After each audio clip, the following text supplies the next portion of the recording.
Welcome back to the Fuel Your Legacy podcast. Each week, we expose the faulty foundational mindsets of the past and rebuild a newer, stronger foundation essential in creating your meaningful legacy. We've got a lot of work to do, so let's get started.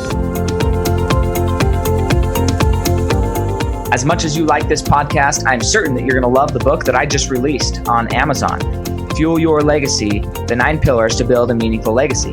I wrote this to share with you the experiences that I had while I was identifying my identity, how I began to create my meaningful legacy, and how you can create yours. You're going to find this book on Kindle, Amazon, and as always on my website, samknickerbocker.com.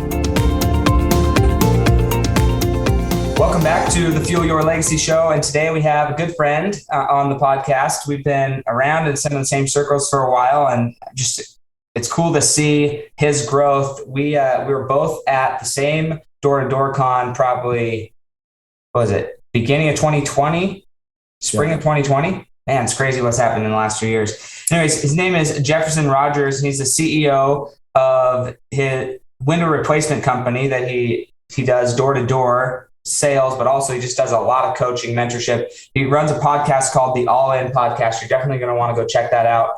I know quite a bit of his story. So right now you don't know that yet, but just write it down and go check it out, because as you hear more and more of his story, you are going to just, honestly, I think there's a lot of things that you can learn, a lot of lessons you can learn. He started his company really, and he had kind of been in and around the world of door-to-door for a while, but he started his company in January or somewhere close there of 2020. And he's taken it from there to about $20 million in the last 2 years, not even 2 years yet. I mean, it's like a year and 18 months, something like that.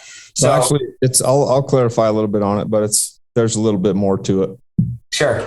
So he's going to go through it, but point is, we were both there. We were both thinking, what are we doing with our lives? And then he got challenged or felt challenged, and he went and did something incredible in 2 years. And I think the point is, no matter what you think you can or can't do, think of what he's accomplished in 2 years and think of your dreams like, I could do whatever I want to do in 2 years. You just have to decide to do it. And he's going to give us that formula, what it took him to get where he is, and where he, more importantly, not just where he is, but where he's going and why he's doing what he's doing. So with that being said, Jefferson, I'm super grateful for you taking the time out of your busy schedule to be on the show with us. Go ahead and share with us kind of your past, your early childhood growing up, all the things you got into, and then what pushed you over the edge to really say, you know what, I'm done living a life of somebody else's expectations. I'm going to live my life on my terms. I'm going to create a reality for my family to do the same. Right on, man. I'm going to let you guys have it. First of all, I appreciate you having me on, Mr. Sam. It's good to see you again. It's only been a couple of weeks, I guess, since we've seen each other last, but love catching up and offering as much value as I can. So it's been, I'm 37 years old now, and I've lived a life full of adventures and a lot of experiences. And before I was even 26 years old, I had done more and experienced more than most people do in their entire life. So it's a lot of it I'm not so proud of. None of it I regret, though, because it's created a lot of experiences and a lot of things to learn from. And I got started out pretty early with the party scene. Actually, I remember pretty vividly the first time that I drank a beer. I was 13 years old because it was right across the street from my grandma's house. And, I was so nervous. I was 13. So it was probably one of the first parties I ever went to, all these older kids. And it was right across the street from my grandma's house. Last thing I wanted to do was at 13 years old, get caught drinking. But that was the beginning of hanging out with the wrong people, the wrong crowd. And we've all heard the old adage that you are who you hang out with. And that was exactly what happened to me. It started really early. And by the time I was in high school, I was drinking 3 or 4 days a week. I was smoking weed every day, all day. Barely ever went to school. And the group of kids that I hung out with, some of them are no longer with us. Some of them have gone on to do great things. But the large majority of them are stuck still doing the same things that they were doing 20 years ago. So the one thing about me, though, is that the whole time, ever since I was a young man doing those things, hanging out with those people, partying, drinking, smoking weed, it never really felt like this was something that aligned with who I was and who I knew I could be and all the things that I'd been told my whole life that I was capable of doing. Coming from a household with a single mom that, I was lucky enough to have a mom that instilled a lot of confidence in me and talked me up all the time, and was one of those that told me I can do anything and you're meant to do great things. So it was something that haunted me pretty much the whole time. It was from the time I was 13 until I was 33 years old. I was going pretty hard on drinking and smoking. And because I have a highly addictive nature, it was hard for me to ever get away from it. I just kept going back for more and repeating the same patterns and going back to, if I wasn't hanging out with the same people, I would get away from that group just to find another group that was doing very similar things, because I never developed the discipline or the willpower to get rid of the habits. I just kept trying to change my scenery without ever developing the habits of positivity to overcome the bad habits. So that led to, this is one of the concepts I talk about a lot, because it's a great way to separate yourself from a situation that is not serving you. So what I did back in 2008 is I picked up my life from my hometown, where all those same people were and all the same parties and patterns being repeated. And I moved 420 miles away to Phoenix, Arizona. I had signed up to go to Motorcycle Mechanics Institute, and I moved in with my aunt and uncle, they were Mormon, very active in the LDS church. And it was, at the time, I thought it was the answer for me to get out of that scenery and change my life. And it worked, because you can't exactly show up to your aunt and uncle's house. Your aunt, being, Relief Society president and highly active in the church and ultra aware of what's going on at all times. And my uncle was a retired police officer and now a detective. You can't really show up smelling like weed at their house. So I got clean. It was awesome. It was one of the scariest things I ever did, because I had been so conditioned and I was doing those things for so long. The first week that I was there, I was so uncomfortable and trying to come up with every excuse I could think of to get back home, even to like planning my trip. I was going to leave without anybody knowing. And I had all of the bus rides planned all the way back. But I'm glad I never did it, because there was incredible things that came from that, including meeting my wife. And I ended up going through Motorcycle Mechanics Institute. That whole time I didn't have a driver's license. And I had to go from Mesa, Arizona, 40 miles away to North Phoenix to the MMI campus without a driver's license for 18 months. So I had to be resourceful. I had to ride my bike. And I was fully committed to following through with that commitment that I had made to get through school. And I had perfect attendance.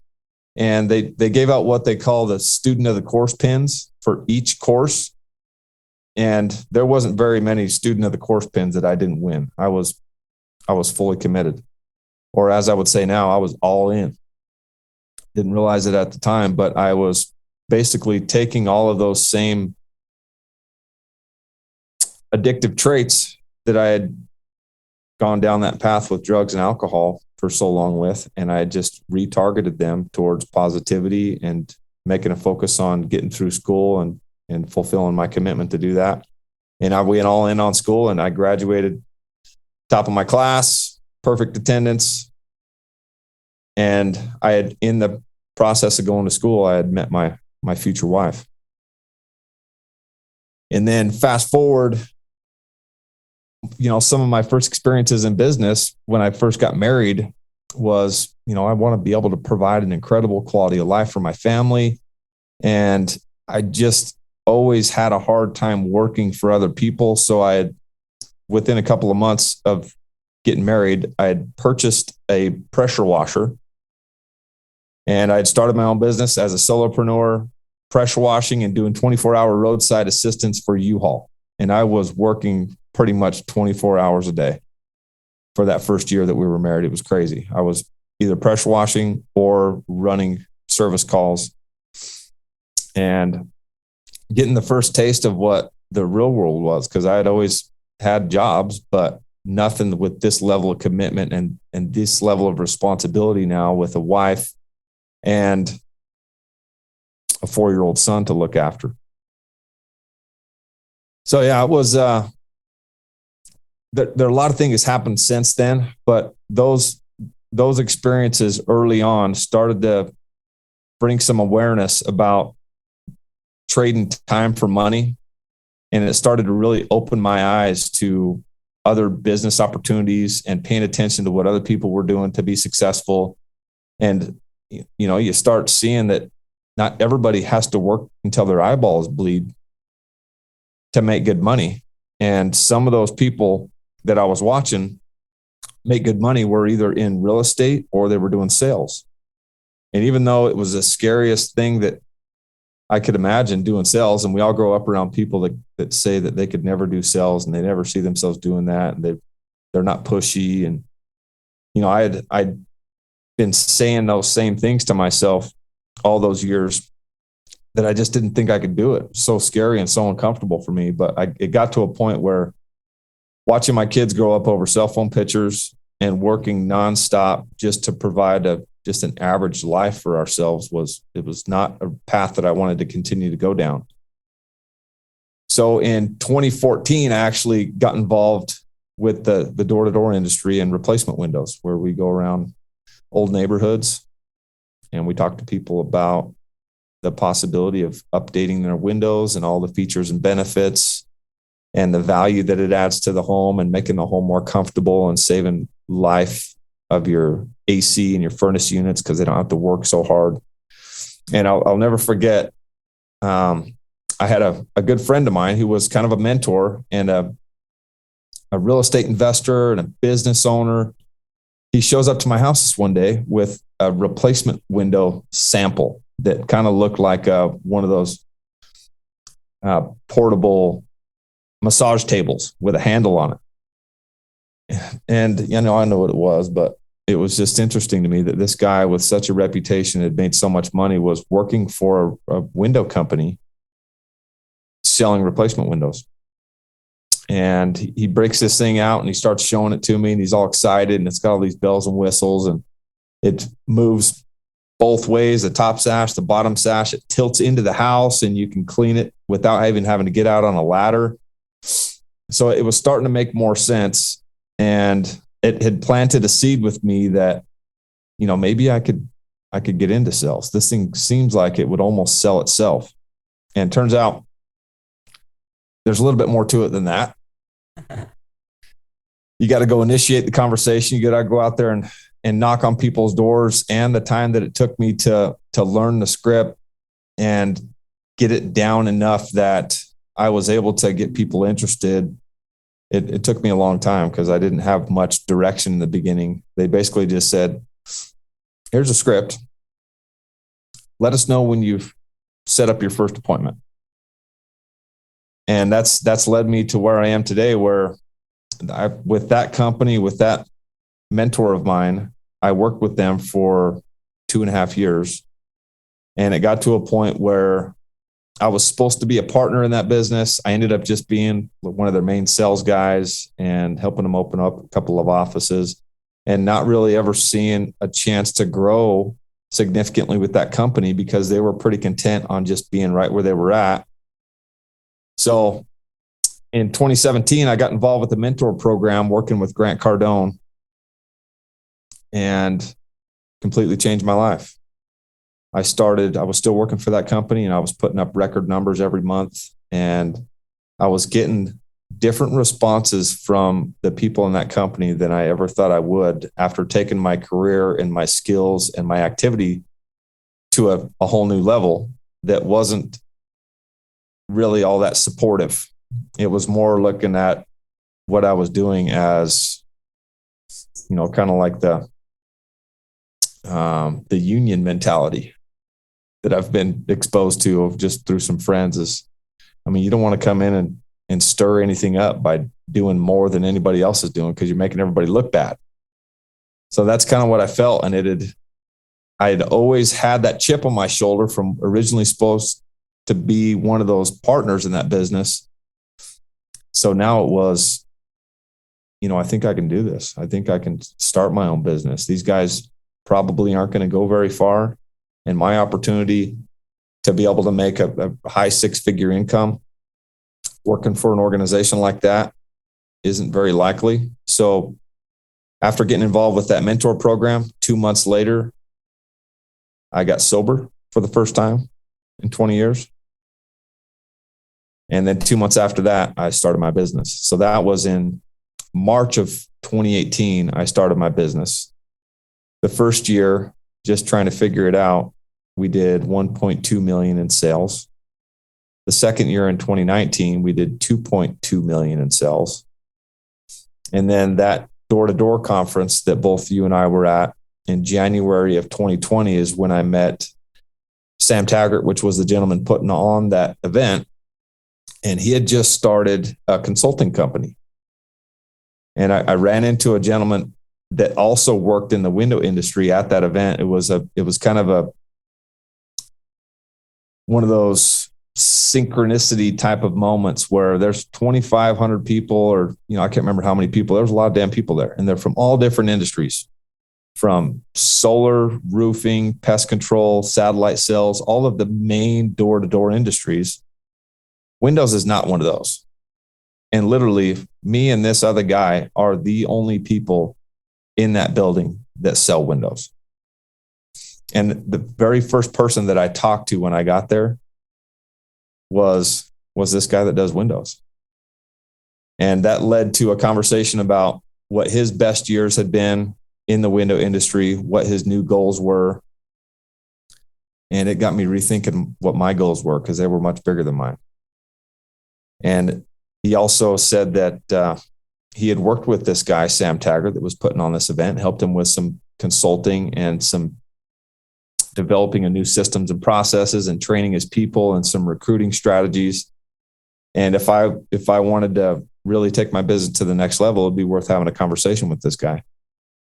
So it ended up that later on that day, I go into that consulting booth to go talk to this guy. I was scared to death. Like this was a whole new level of commitment. My original goal was to double my 2019 and just do 4 million. And this guy just got done telling me that his goal was 10 million. So my goal after talking to that guy had changed a couple of times. He originally told me his best year was 6 million. And I was like, shoot, I'm already going for 4. I may as well go for 6. And then when he told me that his goal was to do 10 million, I decided right then and there that if it's possible for this guy to do it, he didn't seem like anything special. He didn't have anything that I didn't have. And within that one day and a couple hours, I changed my goal from doubling to 4 million to beating his best year of 6 million to now matching his goal of 10 million. And that was a whole new level of commitment. I was already making more money than I'd ever made. But that to take it to that level, to 5x my business, was going to be more involvement, more training, more commitment, more meetings. There was all these things that I knew without even ever getting involved with a consultant that I was going to have to do. But for me to be able to do that, I knew that I wasn't going to be able to do it on my own. So I walked into that booth to go talk to that guy, and he wasn't there. And I was already scared to death. And I was almost going to take that as a sign, like, well, maybe this just isn't meant to be. But as I walked away, I turned back around. I see him walking back into the booth. And as scared as I was, I went back over there anyways to go talk to him. And ended up putting together an agreement with this guy for one 6-month period originally for 10 grand a month. And that was way more money than I'd ever spent on anything. And it was scary. And I wasn't sure if I should ask my wife or should I just go for it? And I knew that I didn't have the money. So I actually talked him into a payment plan and letting me put it on 2 credit cards so I could get the process started.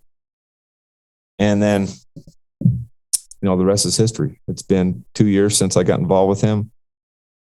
Almost 2 years. In January, it'll be 2 years. We hit our goal of doing 10 million in 2020. So I was pretty proud of that. We had a goal of doing 20 million this year and doubling again. And we'll come up a little bit short on that, but it's been an example of overcoming fear and making a commitment to something and going all in on it, and used absolutely every resource they gave to me and implemented every one of these things that I thought could help my business. And we grew by 500% in 2020 when everybody else was scared to death and contracting. We were working harder, doing more, and making bigger commitments than we'd ever done before. Yeah, that's awesome. And I know 2020 was good for me, but it wasn't that good for me. I 3 times my business, which I'm pretty happy about. But that's awesome, man.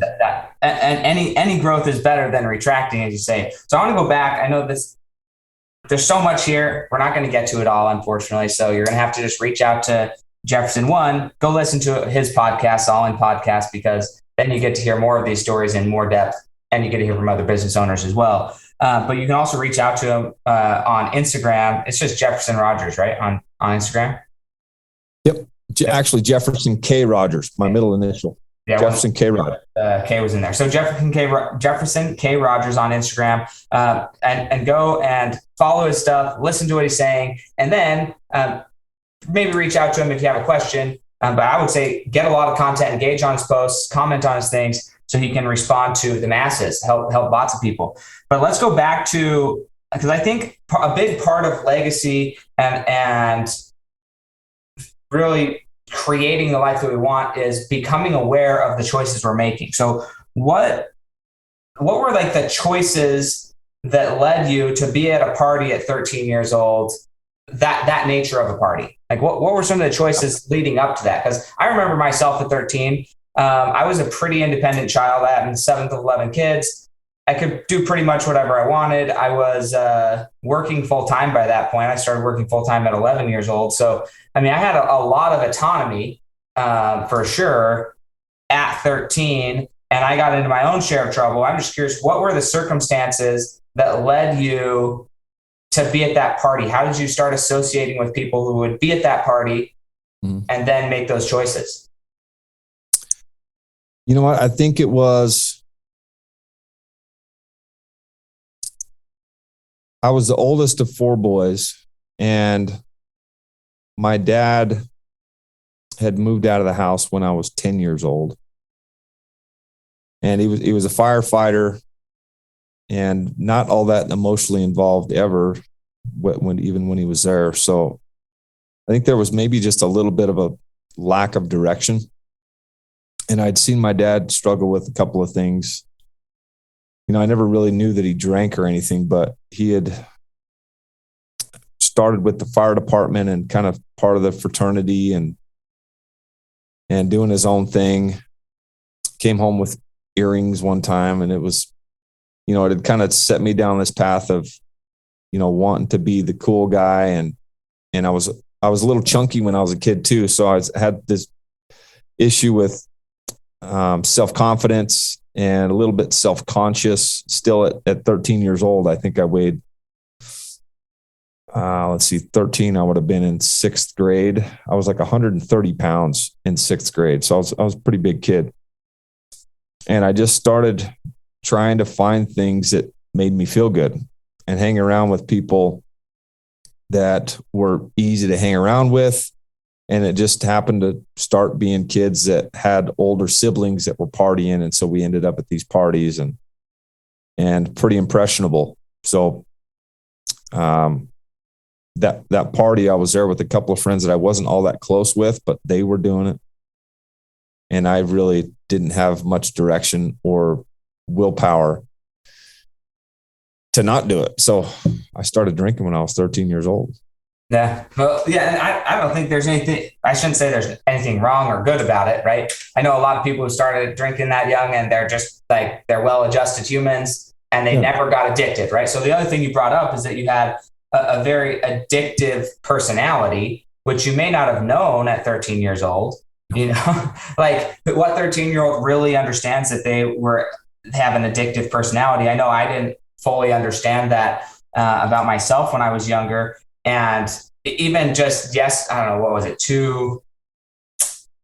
Probably 2 or 3 weeks ago, I was on scrolling through Instagram and I saw this game that's like this strategy game. And I was like, oh, that looks fun. Maybe I'll just download it and play it a little bit.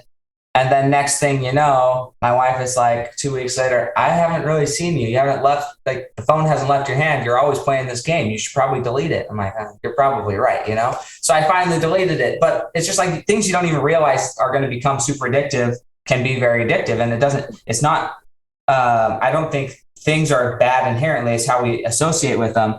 But I'm curious from your perspective, especially working with Grant Cardone, how would you define an addiction and what would make a behavior either benefiting you or not benefiting you long term? Yeah, I mean, the addictions for me it was a lot of the patterns that I was repeating, the people I was hanging out with, the scenarios that I put myself into. I wouldn't necessarily know how to articulate the definition of an addiction, but it was just starting to become more and more normal for me. And it was, went from drinking to then smoking cigarettes and then started smoking weed at 14. And then it was just the way that it made me feel and the being cool aspect. And then all the other groups of people that we started hanging out with that were doing the same thing.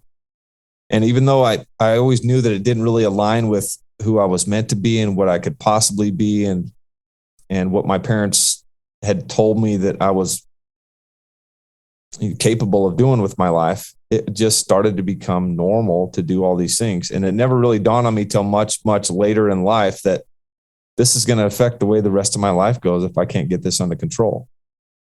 And it literally took until I was 33 years old to be able to overcome it and realize pretty early on within that first year of getting sober that all of those same addictive traits that had started to take control over my life with the drinking and the alcohol or the drinking and the smoking weed and leaving early and having it like control my thoughts. Literally, it would keep me from being able to be productive, to where now I was able to take all those same types of principles and addictive nature, and I just focused it towards the positivity and the growth and the goals and hitting targets, to where now, it's not even on the radar. It'll be 4 years in January that I've been sober.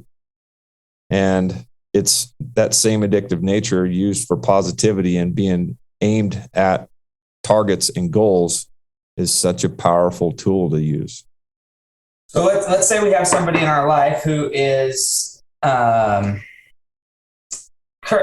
just say currently participating in addictive, what would seem addictive behaviors that it doesn't appear to be serving them, right? And this could be anything. This could be overeating. This could be sleeping in. This could be lack of exercise. I mean, it really comes down to addictive behaviors. I just described me and my phone, right? I mean, it can be anything. So it doesn't have to be something like drugs or pornography or alcohol or anything crazy. And I think sometimes because certain addictions are more socially acceptable, then they don't get the same attention from the people around us. Maybe they don't even get the same recognition.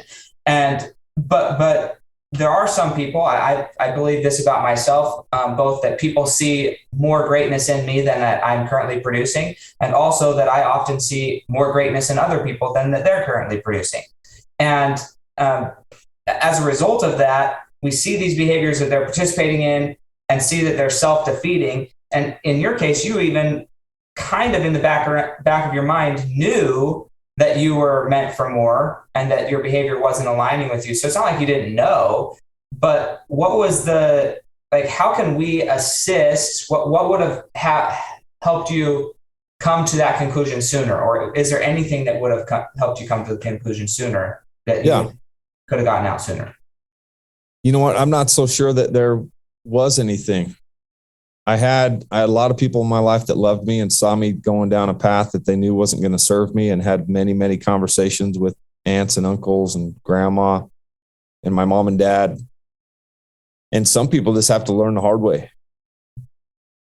And really all you can do is love them and support them and lead by example and try and plant those seeds that can help them get back on track. I'm not sure if there was anything that could have changed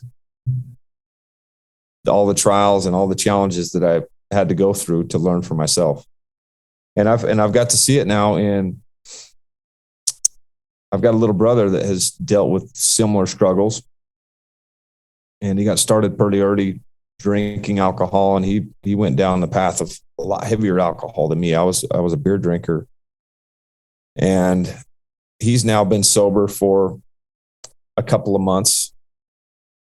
And I think that my example in his life of what was possible, for showing him that, overcoming that addiction is not only possible for me, but it's possible for you, and it'll change your life. And you can focus that energy and that addictive nature towards other things in your life that'll bring you incredible gifts in your life.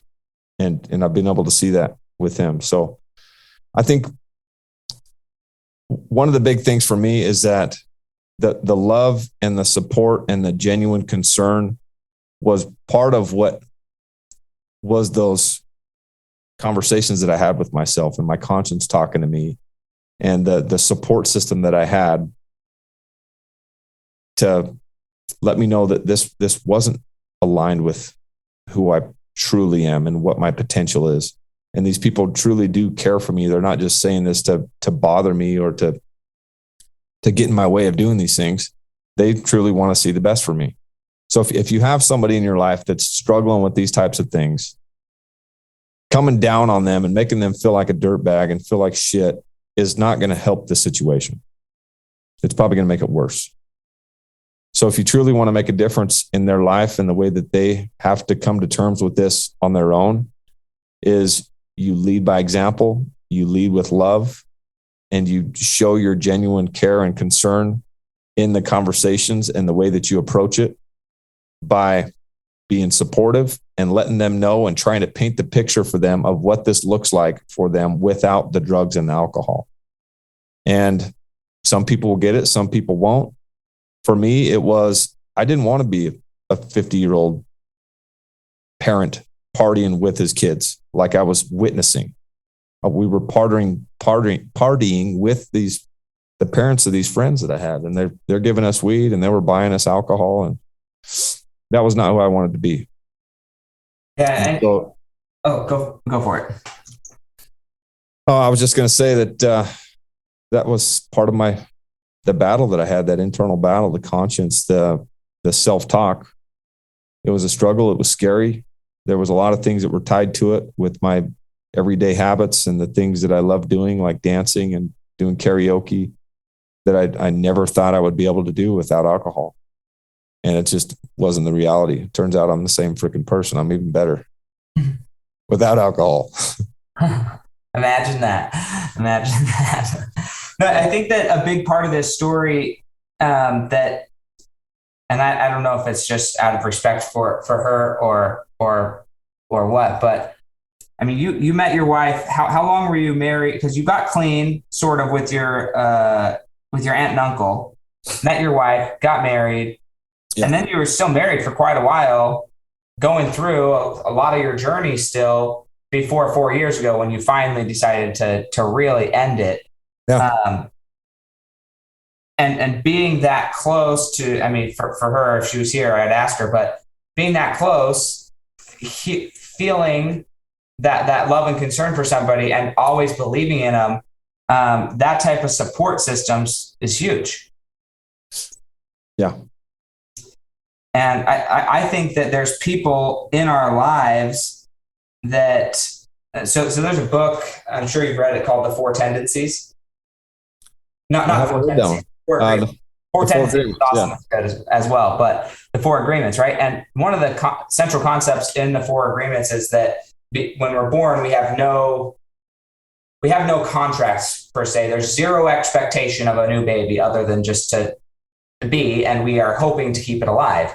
And then over time, we start adopting contracts in our lives that are unspoken and that we aren't even aware of, about when to cry, how to communicate to get food. We start adopting contracts in our lives. And then the people around us, whether those contracts are spoken, written, or whatever, they start agreeing to those contracts. And one of the contracts that we get in life is, especially in relationships, of like, what type of role are we going to provide in a family unit, or as a husband, a father, a brother, a sister, whatever it is. And when we get into that contract, when we go to change the contract, there's many people who don't get out as good as you did with their family intact. When they go to change these contracts because they decide they want to be a better person, a lot of people, and you've mentioned there's been some of your people that you've had to separate yourself, distance yourself from, but oftentimes that can even happen inside the family unit, where you end up separating and breaking those contracts, or renegotiating, and people who don't want to renegotiate, they end up leaving your life. So like, how did you deal with that as you're moving on, readdressing those contracts with the people that you care about? Obviously you're friends with them, you care about them, and especially if they're still participating in behavior and you've seen it outside, you care even more, because you're like, look, guy, you don't have to do this anymore. There is something better on the other side. Yeah. How do you go about renegotiating those contracts if you're somebody who's stuck in a cycle of behaviors that don't serve you, but other people come to expect them of you? How do you go about renegotiating those contracts? You know what? For me, there wasn't a whole lot of renegotiating. It was just like I flipped the switch. One day I was done. And for me, I've got this kind of all-in mentality where when I quit smoking cigarettes when I was 23 years old, I had to start hating it.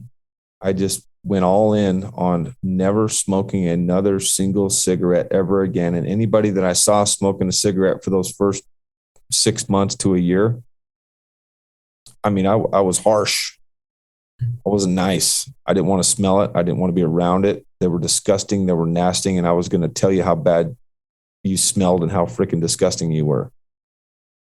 And it wasn't the best approach. I was young. I was dumb. I was immature. But for me, that was how I had to do it. I just had to flip the switch, and I had to absolutely start hating it for me to be able to overcome it. And so I lost a lot of friends. I distanced myself, and they were, there's different perspectives on how you approach those things.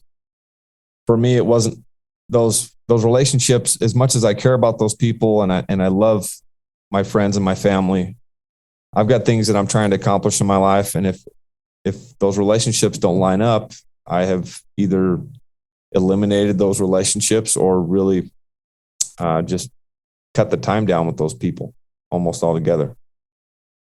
And then the same thing when I quit drinking and smoking. I was so focused on my business after that time that I had a little bit higher awareness now to not be as harsh, but I was so protective of my environment and all the negativity getting cut out. If it was just music, or if it was a TV show that was coming on, or if it was gossip, whatever it was, I was still pretty harsh with people to keep that negativity to themselves. It's an environment of positivity, and of where I'm going, there is no room for this negativity. When I would go to my parents' house or a friend's house or overhearing conversations, I just started calling people out on their negativity. If I'm going to be here with you guys, you got to cut the negativity out. So it was an extreme approach. And sometimes to be able to overcome something like that could have kept me going down that road for years and years and years. And it could have deteriorated all of my relationships and put me in jail.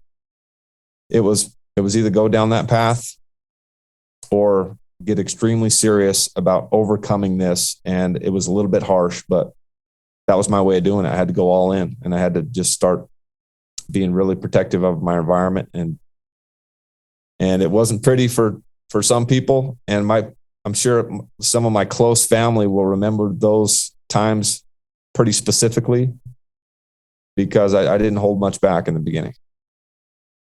Yeah, the tact of change is something you learn as a leader, and over time, of how to be more tactful about stuff. I can relate to that. When I decided to make my changes in my life, tact was not there. And then it's like, okay, thankfully I have an awesome wife as well who helps me with that. It's like, hey, this is maybe a better way of saying that, to where you will not offend half the people and they'll actually hear you. Because part of it is like, yeah, you said it, which is good. But the other part is, did they hear you, and do they understand, and are they actually going to change because of it? Or are they going to write you off because you were too rude to them? And it's like, okay, yep. Yeah, so I served an LDS mission in Scotland and Ireland, and I had a companion. I've been pretty independent my whole life. And I've really by the time I was 18-ish years old, 18, 19 years old, I really could not care less about what somebody else thought about me.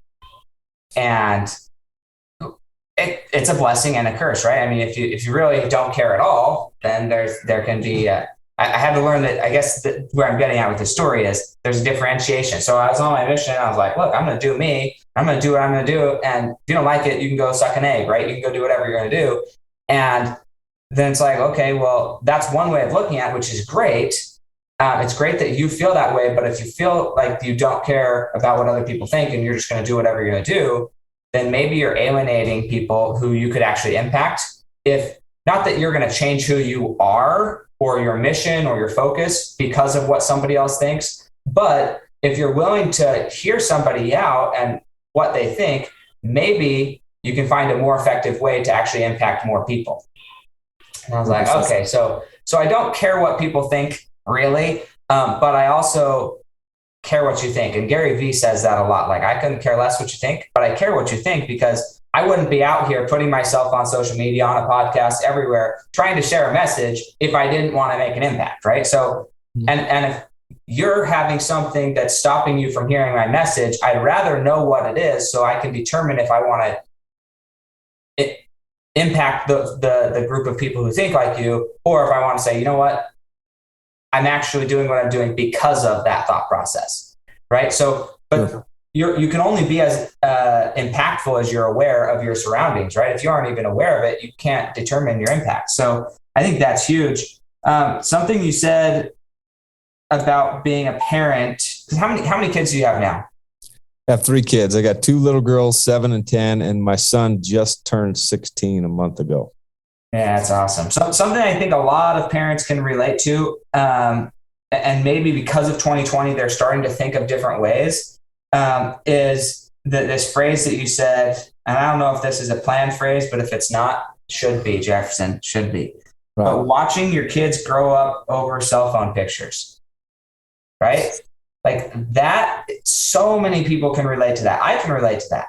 But I've been working for myself for a long time, and I've had my own career, and I used to go to the office, but I hated it. Like hearing my wife, she'd show me the pictures at the end of the week and like, oh, they did this and they did this. And it's so cute. And they took their first steps. And I'm like, geez, man, why? I control my time. Why am I missing my kid's life?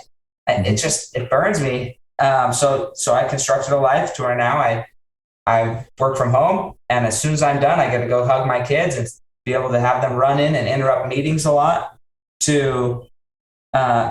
for them to show me things that are cool for them because they're experiencing it for the first time. Even though for me, it's like, okay, I've seen that 1,000 times. Yep. That's how water works. It's kind of interesting, but to be able to watch your children grow and experience. So can you expound a little bit more on that? Like, what are the feelings associated with watching your kids grow up through a cell phone, and how has it changed now that you control more of your time and you got to be there more with your wife and your kids? How has that altered your relationship and for the better? Yeah. You know what? I was just thinking about this the other day, that at that time in my life, I was a new dad. When I met my wife, she had a 3-year-old son. So I started out day one trying to figure out how to be a dad without ever having any experience. And this kid is 3 years old, very intelligent, can carry on a full conversation, very aware of his surroundings, one of the most intelligent kids that I've ever met. And a year and a half later, we're actually having our own first baby, our own first little girl.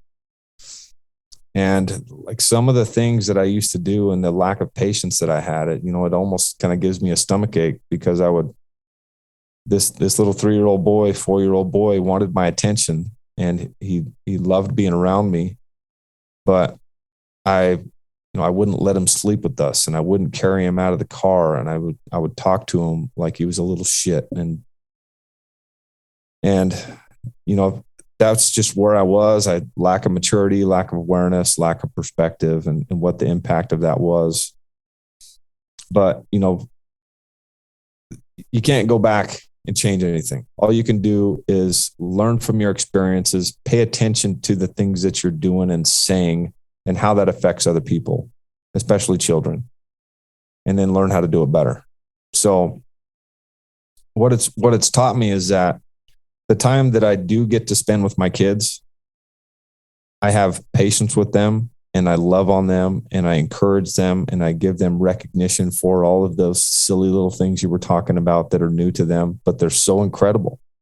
These little milestones, these little new experiences that they're getting to see for the first time are so special, they'll never happen again. And if you're not present,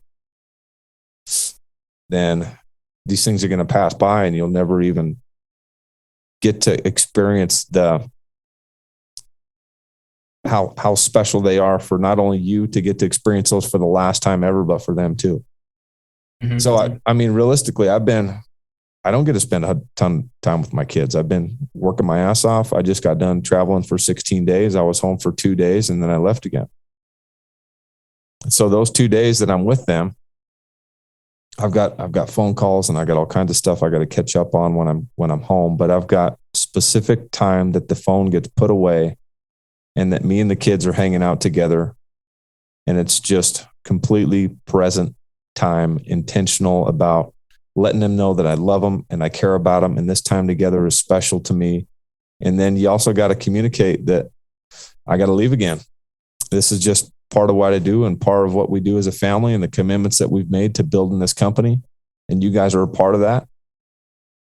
And, they don't like it, and they still get emotional, but it's a whole lot worse if you don't have the ability to communicate those things to your kids. And I think the guilt that can come from getting those pictures, I think what was some of the hardest things was I was watching my kids grow up over cell phone pictures in those early years, but then I wasn't intentional about ever actually spending time with them. And I was feeling guilty about not being a dad and teaching them the lessons and spending that quality time with them, that it was so important to have that father figure in their life. So can't take anything back. I don't regret any of it, because it's taught me who I am today, but I'm certainly a lot more intentional about the time that I spend with them and the lessons that I'm here on this earth to teach my kids. And without me, they don't get to learn those things. Yeah, I cannot agree more. I think that no matter how much time, I think that there's a big difference between time spent with somebody and quality time spent with somebody. I think that's a huge distinction, because I know a lot of people like yourself they're high achieving individuals, and their time that they spend with their kids, it is more of an intentional amount of time. And they make the time that they have count.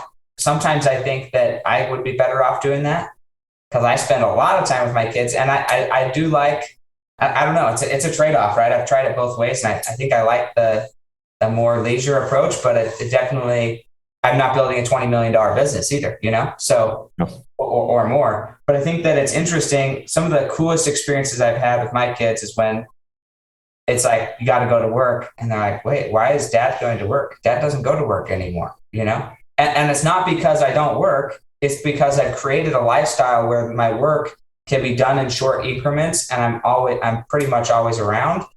And there's not a lack of money. There's just a more constant presence around the kids, and it's created some things for the good. But I think it could also, I think I could be more intentional about showing my kids what work looks like when I am working. Yeah. So that they see, oh, well, yeah, dad works hard. Because I don't know that they see that right now, to be honest. Yeah. Which, on one hand, I'm glad I've created a lifestyle that it can look like that, but also I think that being able to teach them how to work hard is important. So it's a balance. You only get one chance at raising your kids, and there's lessons that they get to learn from you that they're not going to be able to learn from anybody else. And those are all things that might seem silly and in the moment small, but I try and include my girls in everything that I do when I'm at home. They're in there with me when I'm doing Zoom calls, and they can hear the conversations, and they participate and say hi and introduce themselves. I had to go fix the AC unit yesterday before we left, or the day before yesterday. And I have the girls go out to the garage with me. We get all the tools together, and I tell them which ones I need and which ones do you think you need. And they wanted to grab one of the little fun ones that is like the long grabber that grabs stuff just in case we drop a screw.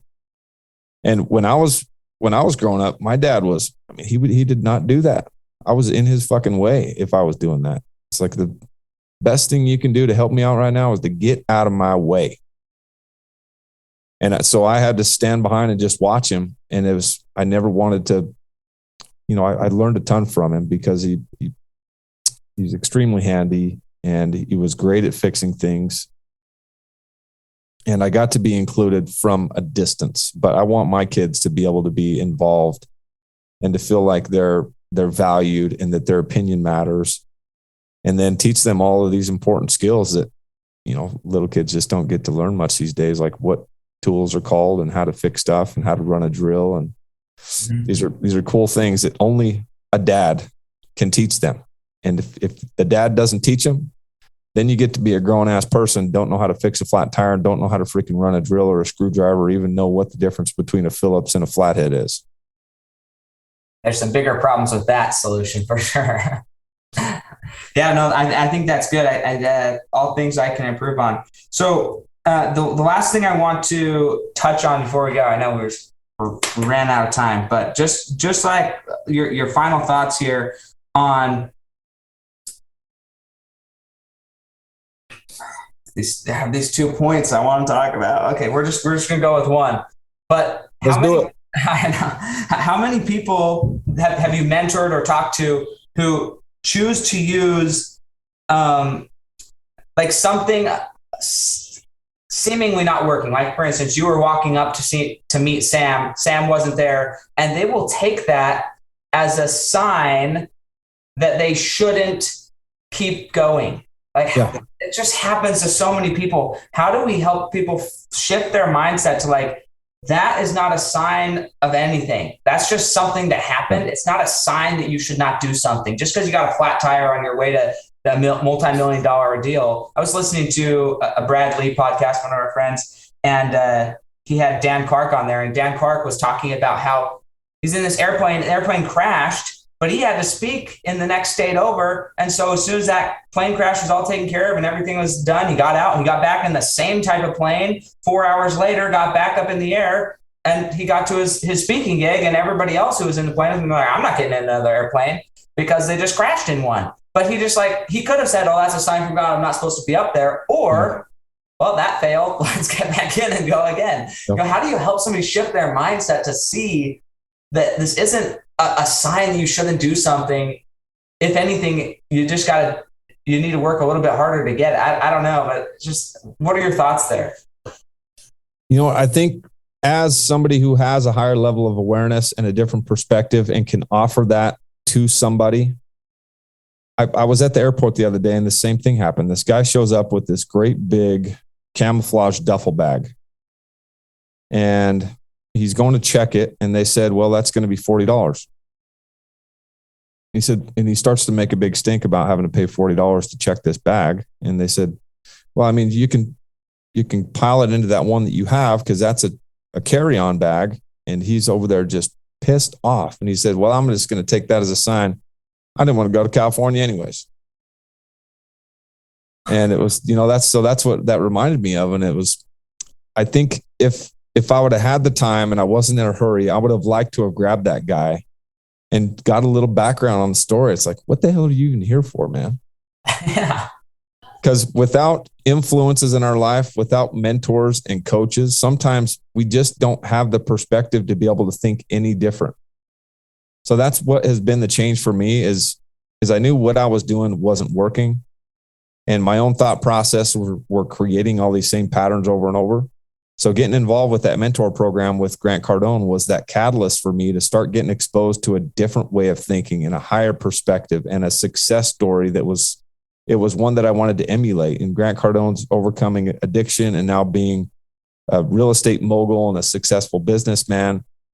That guy is nothing special. I've met him a couple of times. He's a backwoods Louisiana good old boy that has just applied all of these success principles consistently for years and years and years and years and years. And maybe he has more work ethic than most people do. But when I look at him, I don't think he's anything special. And I think that by 63 years old, I'm going to have accomplished a lot more than he has at the pace that I'm going. So the message is that if you do have the awareness and the perspective, you almost have a responsibility, if you see people struggling with those things, to help them out with the way that they view the world and with the habits that they have, and be that example and that shining light on what their circumstances are right now, and let them know that it doesn't have to be like this. You can take control of your own life. There are these universal success principles that have been used throughout history over and over and over. You don't have to recreate anything. All you got to do is emulate what other successful people have done to find your own level of success. Sure. Hey, well, I completely agree. It's just an interesting phenomenon. And I love that the answer is, for those of you who do see that there's a potential different perspective, stand up and share it, because sitting back, and I think that goes for everything in life from, and this was not the focus of the podcast, but anything from religion, politics, life, money, it doesn't matter. Like, you see people who are struggling because they just don't know. I had a what do they call themselves? Anthropologist. So she studied cultural anthropology on here. And so I had her on the podcast. It was fascinating because in her study, like what she wrote her final papers on in her degree, they studied language. And this is not to be a political statement. It's just like, this is what the studies and the research showed. People, and I'm specifically not using melatonin content in your skin color to define this, because it has nothing to do with that necessarily. People who live in certain areas of town who are lower frequency, lower vibration, or many people would call them the ghetto or the wrong side of the tracks or whatever, they don't have the vocabulary. They literally don't even know the words of success. Yeah. I was meeting with somebody on my team who I ultimately ended up working with, and they're awesome. But they came in, they're like, I want to be a real estate investor, and I want to be the I quadrant of the cash flow quadrant. But they were not speaking intelligently. They were using ums and ahs. They didn't know the right words for stuff. And like, the best advice I could give this person was like, look, I love you, I respect you, and I want you to have all that. But literally, the people that you want to associate will never associate with you because you can't string a coherent sentence together. And it's as simple as that right now. Like, you just got to be able to speak intelligently to get in the room. You know, like, you don't have to be this amazing person, but you got to speak a little intelligently. And he was coachable, cleaned up his language like immediately. It was awesome. But it's interesting that there's a certain demographic, they literally don't even have the language patterns or know the words to improve. And just as you said, this guy in Susan Airport, some people, they just have never been confronted with a better way of living. And so it's not to look down on like, hey, you should live your life a better way, but like, be courteous enough to expose people to a better way of life. If they choose in, great. If they choose out, that's on them, right? But always be willing out of love to expose them to a better way of life. I think that's a main takeaway. I love that. So here's the final question for the show, and that is if because you're going to die at one time, I'm going to die at some point. If we're talking 6 generations from now, so this is like your great grandchildren. Okay, they're sitting around the table talking about you, your life, the impact you had, and the legacy you left. What do you hope them to be saying either about themselves or the impact that you created on the world 6 generations from now? Yeah, it's a great question, man. Actually, I heard this come up in a conversation not that long ago with a friend of mine where he was at a mastermind dinner with Les Brown, and Les Brown went around the table and asked everybody if they knew their great grandfather. And not one of them did. And I know who my great grandfather was because we're LDS and we do all of our, the family tree and stuff. And we tell stories about them coming across the plains and settling certain areas of the Western United States. But most people don't, because they didn't really do anything significant enough to be remembered. So 6 generations from now, I don't know, whose great grandfather I'm going to be, but I want to be known as somebody who made a difference, who made an impact, who changed the world in a way that can be remembered because of the family that I produced and what came from the way that I raised my kids and the relationships that I developed with my brothers, with my wife, with my extended family. And you have an opportunity while you're here to be able to make an impact and have those difficult conversations with people that they need to hear, that without you in their life, they may not ever hear from anybody else. So when they're talking about me, whether it's at my funeral or 6 generations from now, it's going to be that he was one of those guys that really stood out. He had a presence, he had a confidence about him, and he made a difference because he wasn't afraid to tell it how it was. And he pushed himself to do things that most people aren't willing to do. And look at the legacy that he left for not only his immediate family, but for generations. He created wealth and legacy that has lived on for hundreds of years. Awesome. I love it. And again, like I said at the beginning of this, Jefferson and I have known each other for, I don't know, probably at least almost a year. It's been almost a year that we've been in more awareness of each other. And again, all I could say is good things about Jefferson. If you ever get a chance to interact with him anywhere, social media, listen to his podcast, whatever, he actually is one of the most giving, caring, loving people. And he just wants to help out. He just wants to help you become the best you, right? Not become the best Jefferson, but become the best you. And he does that a lot by becoming the best him and leading by example, but also have a 5-minute conversation with him. And I'm sure he'll be able to help you move to the next level in your life, whatever that looks like. So thank you so much, Jefferson, for hopping on this. And everybody, remember, please go check out his podcast, the All In Podcast, and also go be friends with him on Instagram. He's always posting great stuff from all types of stuff, experiences he's having, growing himself, and also dropping the nuggets on the back end to make sure that you get the chance to level up in your life. So hopefully you get a chance to do that. Thanks, Sam. Appreciate it, brother. Yeah, no problem. We'll catch you guys next time on the Fuel Your Legacy Show. Thanks for joining us. If what you heard today resonates with you, please like, comment, and share on social media. Tag me. And if you do give me a shout out, I'll give you a shout out on the next episode. Thanks to all of those who've left a review. It helps spread the message of what it takes to build a legacy that lasts. And we'll catch you next time on Fuel Your Legacy.